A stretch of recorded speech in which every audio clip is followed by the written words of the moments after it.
Welcome to the Japanese folklore part 4। और आज हम लोग बात करने वाले हैं नाइन टेल फॉक्स के बारे में। इसे कित्सुने भी बोला जाता है। तो कित्सुने का मतलब ही होता है फॉक्स। जापान के अंदर ये बहुत ही ज्यादा नॉर्मल फॉक्स है जो कि रियल लाइफ में एग्जिस्ट करता है, लेकिन फोल्कलोर के अंदर इसके पास कुछ डेफिनेटली एक्स्ट्राऑर्डिनरी पावर्स है। तो आइए इसके बारे में जानते हैं।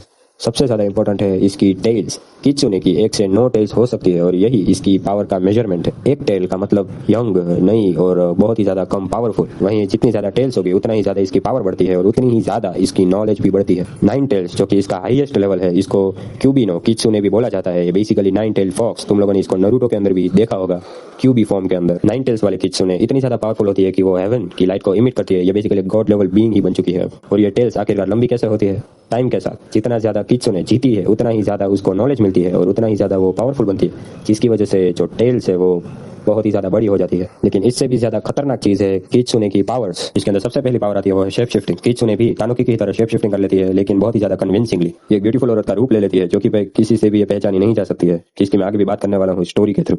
दूसरा है इल्यूजन्स। कित्सुने एक पूरी की पूरी फेक दुनिया बना सकती है, बेसिकली एक गेंजुत्सु, जिसके अंदर तुम लोगों को ये लगेगा कि तुम लोग तुम्हारी ही दुनिया में जी रहे हो, लेकिन वो तुम्हारी दुनिया नहीं है, वो कित्सुने की बनाई हुई दुनिया है। फिर आता है पोजेशन। इसके अंदर कित्सुने तुम्हारी बॉडी के अंदर घुस जाएगी और तुम्हें पोजेस कर लेगी। इसको कित्सुने सुकी भी कहते हैं। पुराने जमाने में जब जापान के अंदर कोई लोग स्ट्रेंज बिहेव करते थे तो यही माना जाता था कि कित्सुने शायद इनको पोजेस कर चुकी है। फिर उसके बाद आता है फ्लाइट।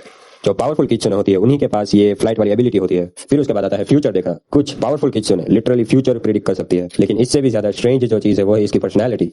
कुछ कित्सुने होती है ज़ेनको, मतलब गुड फॉक्स। ये इनारी की मैसेंजर होती है। इनारी जापानीज माइथोलॉजी में फॉक्स की गॉडेस है और राइस, फर्टिलिटी एंड प्रोस्पेरिटी की भी। ये जो कित्सुने होती है वो मदद करती है इंसानों की, हेल्पफुल होती है और गुड फॉक्स होती है। और कुछ होती है याको, मतलब वाइल्ड फॉक्स। यही फॉक्स होती है जो इंसानों के खानों को चुराती है, उनको ट्रिक करती है, उनके साथ प्रैंक करती है और उनके साथ अच्छा व्यवहार नहीं करती। यहाँ पे कित्सुने की एक बहुत ही ज्यादा फेमस कहानी है, जहाँ पे एक इंसान एक ब्यूटीफुल औरत से मिलता है, दोनों प्यार कर लेते हैं और शादी भी हो जाती है। सब कुछ एकदम परफेक्ट चल रहा होता है। फिर एक दिन उस इंसान को एक्सीडेंटली अपनी बीवी का शैडो दिखाई देता है और उस शैडो के अंदर फॉक्स देखने को मिलती है। या कोई एक दिन वो देख लेता है कि उसकी बीवी की एक टेल बाहर आ चुकी है। बेसिकली उसको आइडिया आ जाता है कि उसकी बीवी फॉक्स है और तब सब कुछ पता चलता है। कुछ वर्जन्स के अंदर वो कित्सुने शर्मिंदा होकर चली जाती है, कुछ वर्जन्स के अंदर वो वहीं रुकी रहती है क्योंकि उसे अपने बच्चों से प्यार होता है, और कुछ डार्कर वर्जन्स के अंदर मुझे बताने की जरूरत नहीं है क्या होने वाला। कित्सुने का रियल लाइफ कनेक्शन बहुत ही ज्यादा इंटरेस्टिंग है। जापान के अंदर इनारी श्राइन्स आती है और उन इनारी श्राइन्स के बाहर इन फॉक्स का स्टैच्यूज लगाया गया है, क्योंकि जापान के अंदर ये माना जाता है कि ये फॉक्स इनारी की मैसेंजर है, जैसा कि मैंने तुम लोगों को पहले ही बताया था। आज भी जापानीज लोग इस श्राइन्स के पास जाते हैं और आज भी इस फॉक्स को या कित्सुने को सेक्रेड माना जाता है कुछ पर्टिकुलर कल्चर्स के अंदर। मुझे शॉर्ट पसंद आया हो तो लाइक एंड सब्सक्राइब करिए।